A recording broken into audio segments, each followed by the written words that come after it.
धरती माँ पांच तत्व संग माता पिता भगवान धरती संग पांच तत्व संग माता पिता भगवान धरती माँ पांच तत्व संग माता पिता भगवान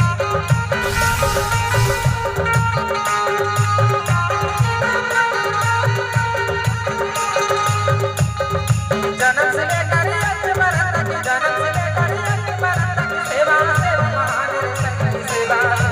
सेवा धरती माँ पांच तत्व संग माता पिता भगवान धरती माँ पांच तत्व संग माता पिता भगवान